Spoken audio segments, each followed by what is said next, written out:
If you were choosing a soundtrack for the apocalypse, soft jazz might not be your first thought, but it is the sound created by students working to communicate the immense threats from climate change. Here to tell us about it is Heather O'Leary, assistant professor of anthropology at the University of South Florida. She joins us via video. Good morning, Dr. O'Leary. Good morning. Thank you so much for having me. Thank you so much for being here this morning. Can you explain to us how did this project begin in the first place? Sure. So Oysters Ain't Safe is the latest of our crescendo group. We have been taking three different types of data inspired by the United Nations triple bottom line, which bring together people, planet, and prosperity. So when we're thinking about oyster decline, we can't just think about it as solely oysters. We have to think about it through using lots of different disciplines in a university, but also communicating with a public who may not want to come over to my office in the middle of their weekend to look at my boring data. So you call it boring data. It is, very critical data that you study. Tell us a little bit about, first of all, the the work that you've done looking at the environmental metrics, things that are telling us how the environment is doing, particularly something like the oyster population. So, in terms of the oyster composition, we looked at Florida Fish and Wildlife data for the past 40 years that were showing us the average price per pound for oysters, the number of times that vessels went out to collect oysters, and the pounds that they reported gathering and catching. And so this longitudinal data was telling a story about the oyster decline on Florida's west coast, one that a lot of different people have experienced in their real lives. Um, we paired that with some data that I gathered from a NOAA survey through their community project funding program, Tampa Bay Surveillance, where we're looking at oysters and also fish and how much emergent contaminants of concern are affecting them. There's a science side, but then there's also the really important public perception side. So, the folks that are making seafood decisions for themselves and for their vulnerable families every day, figuring out whether or not we think that our seafood is safe enough to eat was important. One thing that I had no idea would come out of some of these surveys is that there were so many people who also advocated for the safety of the oysters themselves. I do want to get into some of the oyster information that we do have and, the Appalachia-Cola Bay area, but I think it's important to kind of let people know what we're talking about in terms of the musical creation, because that is what this project is, the Crescendo project that you're talking about. And it's something that you created in an interdisciplinary way. You're an anthropologist, but the students that you're working with on these compositions are music students, and the information that their music is designed to convey is kind of environmental science. So, explain how all of that came together in the first place. So, anthropology is fundamentally about being able to translate what does it mean to be human across space and across time. And something that really shocked me about many of our students, even though many of them have grown up in Florida or along the Gulf Coast, many of them haven't been on dives or harvested oysters on their own. And so, as we think about what it is like to live on a coast and sometimes consume seafood, but be separated from the gathering and preparation of that seafood, I think it's really interesting. So, not only were we trying to talk as faculty across our different disciplines, but we were also trying to get a pan university discussion going where our marine scientist students could talk to the student composers who were forced to ask questions about, well, what kind of sounds would I think of when I'm dreaming up stony coral tissue loss disease, which is very percussion heavy because of all of the things that are eating into the coral in a coral reef. Normally, if you're diving, you can hear that. And then you can compare that to the kind of funky saxophone noises of red tide when there are all sorts of sea creatures that are washing up on the beach and you can smell it from miles away. Mm. Or you can think about the kind of funky jazz tunes that represent the Great Gatsby eras of the Roaring 20s, overconsumption, everybody's drinking champagne out of their little glasses.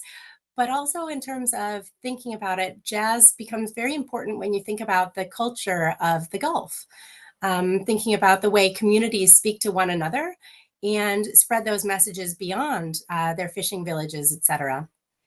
So let's start. I want to play a little bit of one of the earlier projects that you did in this crescendo process. And it was performed with a band and a wind ensemble. It's something that's called Sanctuary and Flow. And as you said, it kind of is something that is describing red tide and impacts on coral reefs. Let's just take a little listen to it.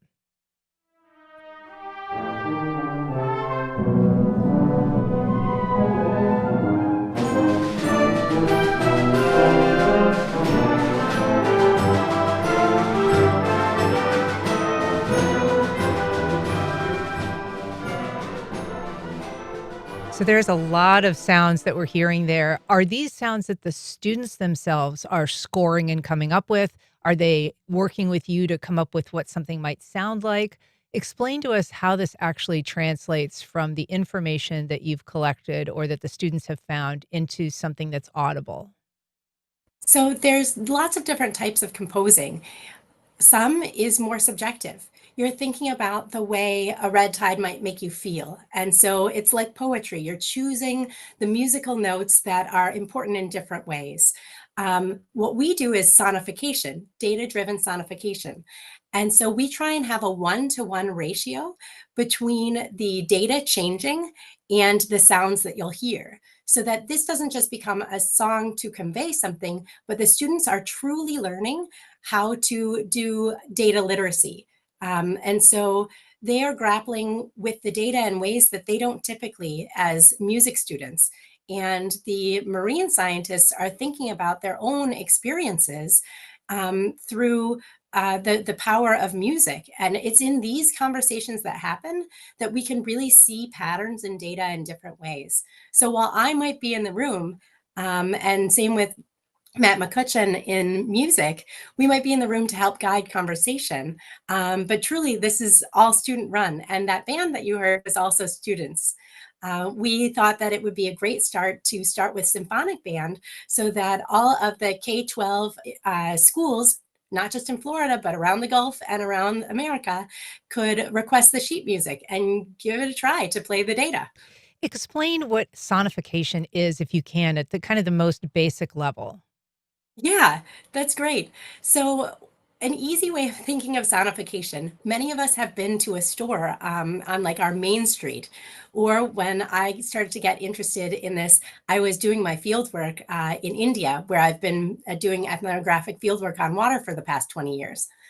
Just like when you go into Main Street, when you go into a temple, you ring a bell. So you open the door and a bell rings. If you were sitting down and not even watching people come in and out of these buildings, if you recorded that sound, you would have a picture of how busy the day was. It might also tell you a little bit about how much money the business made. Um, Maybe it also has some cross indications with the weather that day. And so we can take some of these sounds to teach our ears what kinds of numerical data would be on a spreadsheet. And the thing that I like about sonification the most is, when I take my small child to a musical concert, she's feeling with her body all of the different things that are being conveyed by that music without having to be able to read music. And it sort of feels similar when we're thinking about the scientific data. Um, do you need advanced math? I mean, if you're looking at the data that I'm looking at every day, you sure do. But everyday people who are hearing can listen to it. And we also have traveling artistic galleries that go around with student and community artists who have taken the data and again tried to translate 1-to-1. What does this data look like when it changes? Can we modulate the texture of what we're doing? Can we change the color a little bit? How can we use our artistic and visual values for universal design so that no matter who you are, you're sort of getting a sense of what's happening right beneath our noses on the water?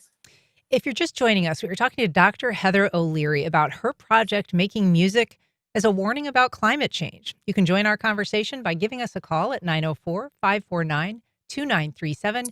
You can also email First Coast Connect at wjct.org, or you can reach out on social media. Dr. O'Leary, so you're using musical parameters to convey this data, things like pitch, volume, timbre, but who is assigning sounds to those pieces of data? And what are the pieces of data that you're deciding to input? I would mean, you must have an enormous amount of data. So how do you decide what kinds of data you're going to use? Sure. So, in the oyster song specifically, we were using the Florida Fish and Wildlife 40-year record for oyster hauls on the west coast of Florida. We were looking at the average price per pound. We were looking at the number of trips that vessels were making out Mm. onto the water and the number of pounds that each vessel was reporting. We were taking those two pieces of economic and ecological, and we were combining it with some of the surveys that we got from the Tampa Bay Surveillance Project, which is funded by NOAA's Community Project Funding Program. And in those surveys, we developed the lyrics. So right now, if you take a chance to listen to the MIDI file, the soft jazz kind of cheesy tone, you can hear parts of the data, but it won't be until the piece is finally played in its world premiere at USF that you'll be able to also hear the lyrics, which were drawn specifically from those surveys. Gotcha. Well, let's take a little listen because this is a kind of a funny, a little cheesy jazz number. Let's take a listen to the Oysters Ain't Safe song.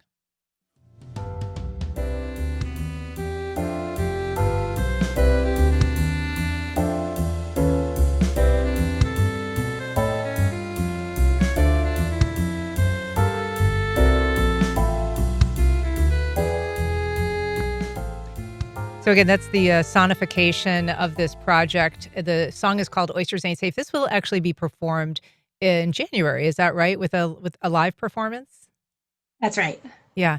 And Here at so USF. right. And so the song is about oysters. Has kind of a dual meaning. I mean, in some cases, oysters are not safe to eat because of the things that they filter and the pollutants in water.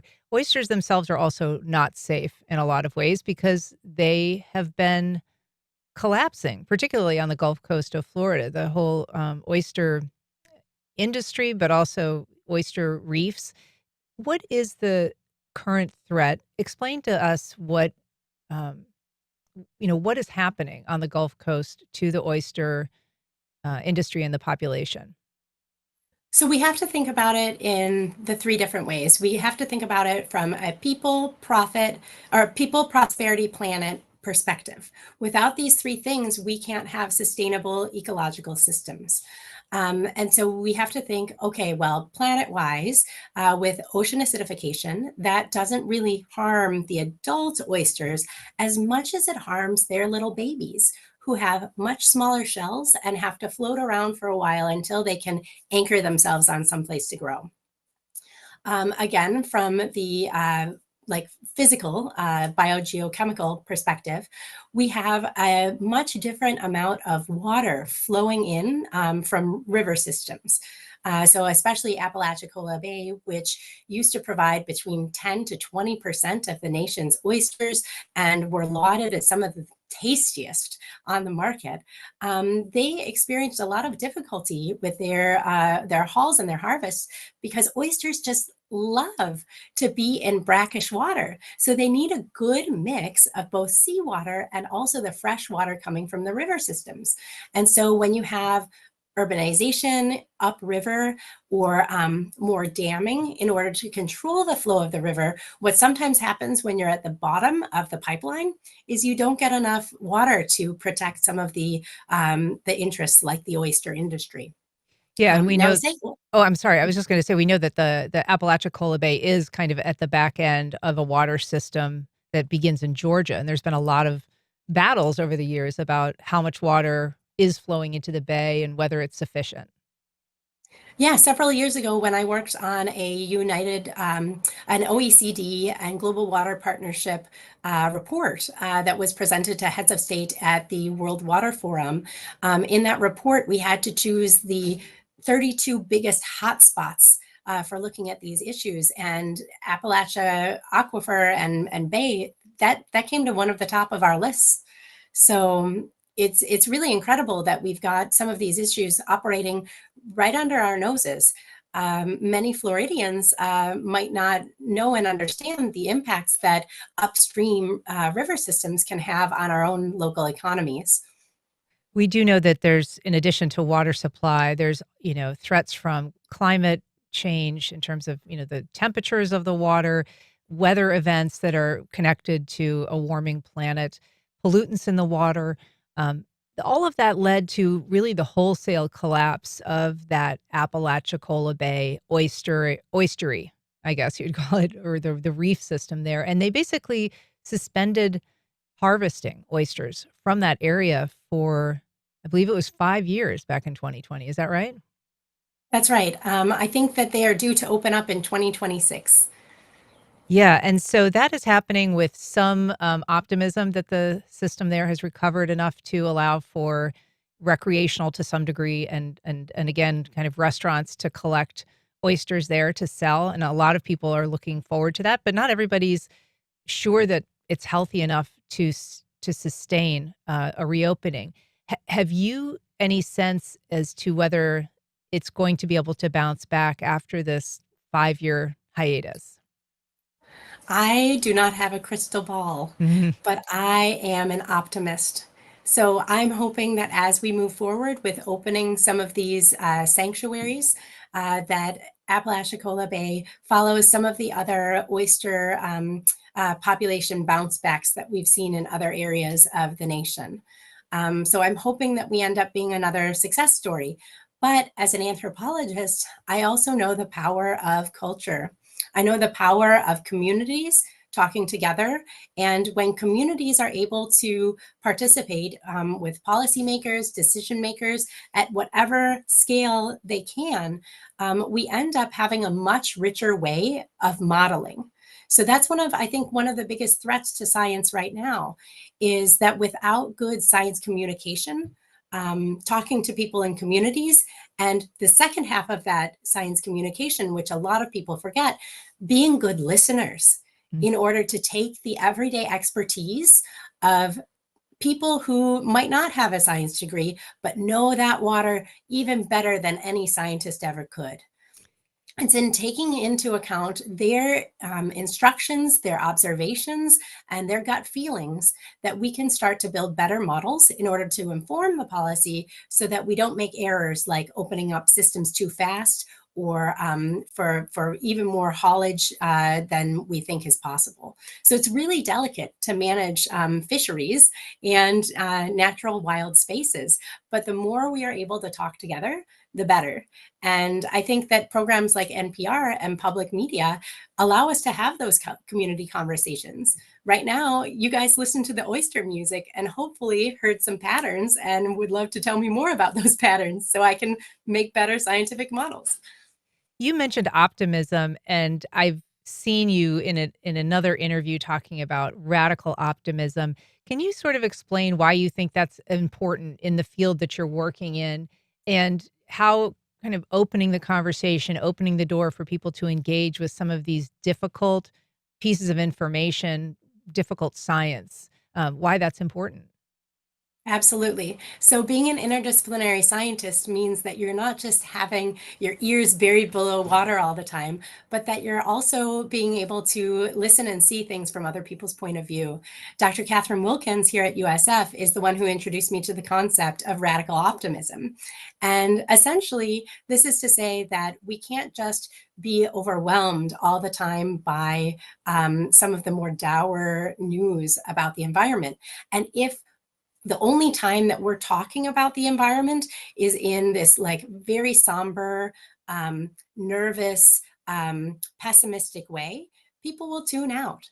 And so Another thing that we can think about is Martha Beck and other folks who think about how the antidote to anxiety is creativity.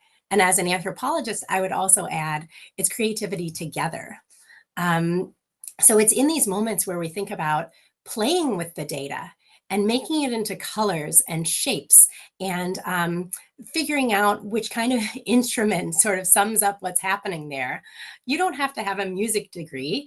You don't have to be the world's best artist, but it's in those moments of play that we can absorb some of the information in ways that we can become better actors and agents to build the world that we want to see.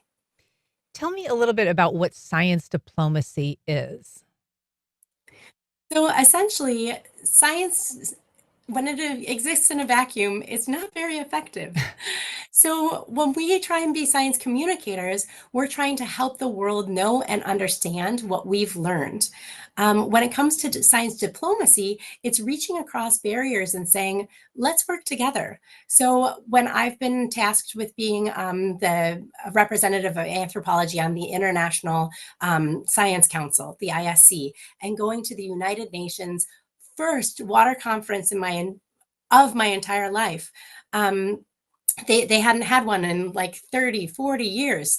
And so when I went to the United Nations, it's not just about sort of communicating, this is what science thinks, this is what science thinks, but it's also being a great listener and thinking about our policy makers and what they need to be able to help the folks who are affected by these things be more balanced. It makes me think about specifically Dr. Sergio Alvarez from University of Central Florida and I and our team, we worked on a couple of papers and we determined with another one of these red tide crescendo songs, we determined that the cost of the 2017 to 2019 red tide bloom here in Florida cost $2.7 billion. And that number could have just lived in an archive forever. But we had been talking to our policy and decision makers and Florida families who said, you know, we would love to have money for relief when a red tide is coming, or even for prevention and information systems to manage some of our marine threats. If science is operating just for general truth, then we're not actually being good science diplomats, because we really need to reach out to the folks who need to use that information in order to change policies to keep Floridians and Americans safer. Yeah, and I mean, some of the money for the Apalachicola Bay restoration project actually comes from the Deepwater Horizon BP oil spill fund, which obviously had enormous impacts on the Gulf and continues to. Um, what are your students getting out of this project? I think that my students, when they come to me, joy brimming out of their eyes, saying, you know, I experimented with more music last night, and actually I learned more about this one port and how much seafood they brought in. That makes me very excited. That's much different than the kinds of faces that I used to see coming in, which were more serious and academic. They're learning the same thing. They're learning it in a robust way, but through that kind of joyful play and experimentation, we are preparing them for a world where they learn how to be a little bit more nimble, take more creative risks, and to think about problems in new ways. Because if we keep thinking about the environment and our social systems and our economic systems, if we keep thinking about that using the exact same logic that we have for a long time, we're already seeing that there are some errors to those models. There's some difficulty with that thinking. So we're going to need their fresh, bright eyes and their confidence in themselves that they can interpret data no matter what the medium. Well, Dr. Heather O'Leary, it is a really neat project. We appreciate you coming on and telling us about it. She is a professor of anthropology at the University of South Florida, and her project is called Crescendo. Dr. O'Leary, thank you so much for being here. It's been a pleasure. Thanks for having me.